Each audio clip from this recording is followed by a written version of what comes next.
Bonjour, 4 juillet 2017. Dans ma présentation de nouveaux abonnés, j'ai oublié de dire, sans doute je crois, que j'improvise beaucoup. Je n'ai pas le temps de préparer mes vidéos. Donc peut-être qu'il faut prendre mes vidéos comme des propositions de réflexion, des canevas de réflexion. Et les idées originales que vous ne pouvez pas, dont vous ne pouvez pas démontrer la fausseté sont peut-être les plus intéressantes. Il y aura des idées que je vais proposer qui seront dont la fausseté sera démontrable, donc vous les abandonnez. Je vais vous faire une vidéo qui reprend des choses dont je parle dans d'autres vidéos, mais j'ajouterai des choses et je passerai sous un angle différent, l'angle social, l'angle non plus de l'immigration, de l'islam, mais l'angle du chômage, de la pauvreté, de la précarité des Français blancs pauvres. Il m'est arrivé une idée là. Donc, normalement, j'intitulerai ma vidéo « L'impitoyable guerre aux pauvres ». Il se déroule sous nos yeux, je vous parle en 2017, une guerre absolument impitoyable contre les Français blancs pauvres, c'est-à-dire en gros, les Français blancs sans diplôme et peu diplômés. Vous avez deux choses, deux moteurs. Chômage, pauvreté, précarité en augmentation continuelle. Deuxième moteur, immigration massive, qu'on laisse être relativement délinquante. Donc, on a des gens en France qui ont le droit d'insulter votre fille, de la menacer, ils ne risquent rien. Pour l'immigration, donc si mes statistiques sont justes, si ce à quoi j'ai réfléchi est juste, on va avoir à peu près 4 fois plus de jeunes de couleur, de jeunes liés à l'islam en 2036 qu'en 2016. Donc la pression de la violence, la pression de la délinquance, la pression du mépris des femmes, du harcèlement des femmes, du racisme anti-blanc, de l'islam radical, pourrait être multipliée par 4, au moins, parce qu'en plus, en ce moment, donc, on a toujours une immigration massive qui continue. Alors il est possible bien sûr qu'on ait une assimilation qui arrive dans 20 ans pour nos jeunes qui naissent en ce moment, pour nos jeunes liés à l'islam qui naissent en ce moment, ça n'est pas sûr.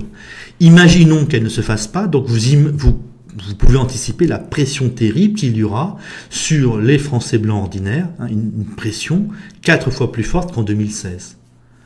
Donc imaginez une France avec 4 fois plus d'islam, 4 fois plus d'islam radical, 4 fois plus de harcèlement des femmes, de racisme anti-blanc, de délinquance, au minimum. Voilà, donc on a deux moteurs de destruction, littéralement, de destruction des petits blancs. À la fois vous serez de plus en plus pauvres, de plus en plus précarisés, et à la fois vous serez de plus en plus nombreux, ou nous serons de plus en plus nombreux, à vivre à côté de gens de couleur, que le gouvernement autorisera à vous agresser, à vous insulter, à menacer votre fille de 18 ans, de 17 ans, ou même de 12 ans, je pense, ou vous-même femme de 32 ans, 35 ans. Voilà, ce sera légal. Hein. Le gouvernement bobo autorisera cela. Nous serons de plus en plus nombreux à vivre de cette façon-là. Donc ça, j'en ai déjà plus ou moins parlé dans des vidéos. Voilà, je vous le synthétise du point de vue du Français blanc pauvre, du Français blanc sans diplôme. J'en ai déjà parlé.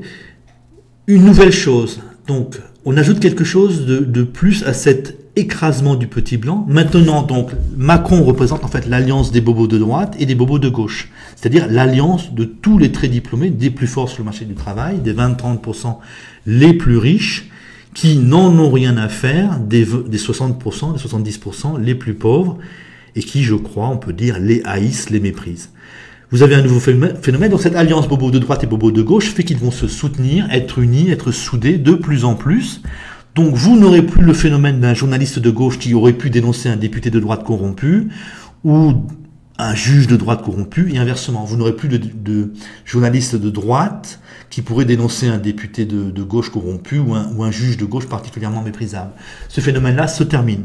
Vous aurez vraiment une soudure, une union de tous les diplômés de l'enseignement supérieur, unis contre le petit blanc. C'est-à-dire que si vous faites taper dessus demain par un Français noir, ou par un noir, un jeune homme noir baraqué qui vous tape dessus, si vous portez plainte, eh bien il est possible que le juge de gauche protège le délinquant noir et que les journalistes de droite ne disent rien. On va vers quelque chose comme ça. C'est assez possible, c'est même relativement probable.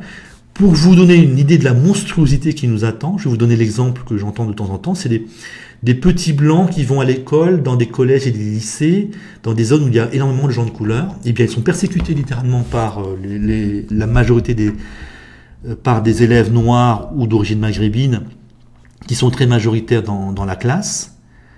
Et l'enseignant de gauche ne dit rien. Hein. Si des jeunes de couleur harcèlent une jeune fille blanche, la frappe, l'agresse, les enseignants de gauche n'interviennent pas ou quasiment pas, laissent faire. C'est-à-dire que le bobo de gauche, pour le moment, laisse ouvertement donc les jeunes de couleur agresser les petits blancs. Donc ça, c'est le monde de demain, hein, des bobos. On a déjà cette tendance hein, du gouvernement Hollande qui protège les délinquants de couleur et qui vous met en prison si vous êtes un identitaire qui va faire une petite action. Donc ce monde-là va devenir en quelque sorte un monde officiel. Ça va devenir son fonctionnement officiel.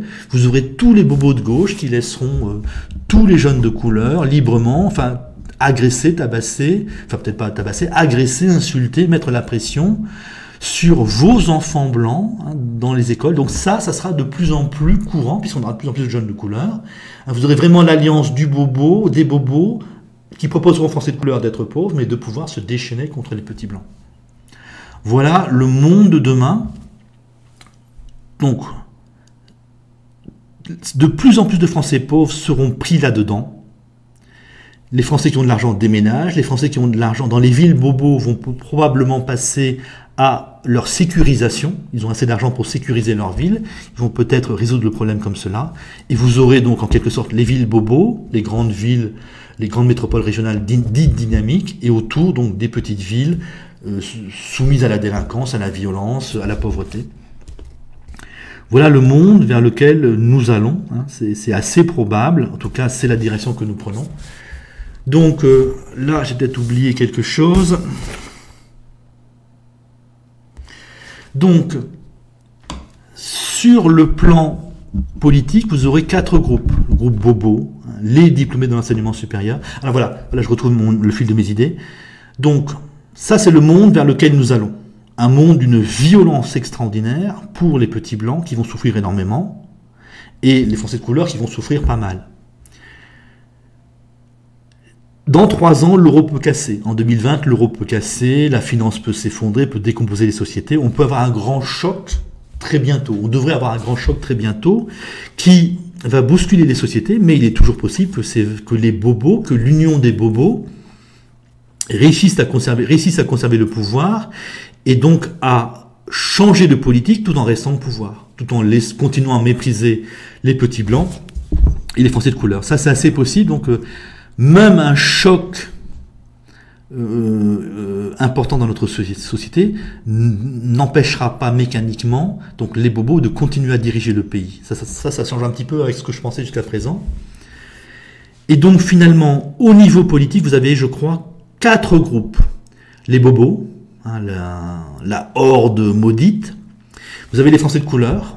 Vous avez les petits blancs de l'espace jacobins, les descendants de la Révolution française, ceux qui ne se laisseront pas faire, qui ne sont pas d'accord pour se laisser faire en tout cas, et qui sont peut-être incapables de s'organiser. Et vous aurez les petits blancs girondins, les Bretons, par exemple, hein, les gens autour de Lyon, Toulouse, Bordeaux, l'Alsace, le Nord-Pas-de-Calais, et la Bretagne. Je parle de la Bretagne, comme les Bretons, au moment de la Révolution française, se sont mis dans le camp des bobos, pour dire ça comme ça. Voilà, il y a donc 4 camps. Et si les petits blancs veulent s'en sortir, ils doivent absolument s'allier déjà, tous, petits blancs des régions qui ont fait la Révolution française, petits blancs des régions qui ont refusé la Révolution française, en proposant aux Français de couleur qui sont pauvres, de s'allier avec eux pour se battre contre les bobos. Peut-être que la vie politique des 20 prochaines années, c'est cette alliance-là, c'est de réussir cette alliance-là, contre en gros, les plus diplômés, les diplômés de l'enseignement supérieur, qui sont occupés en quelque sorte à confisquer le pouvoir et à confisquer la démocratie dans notre pays au minimum. Voilà, salut!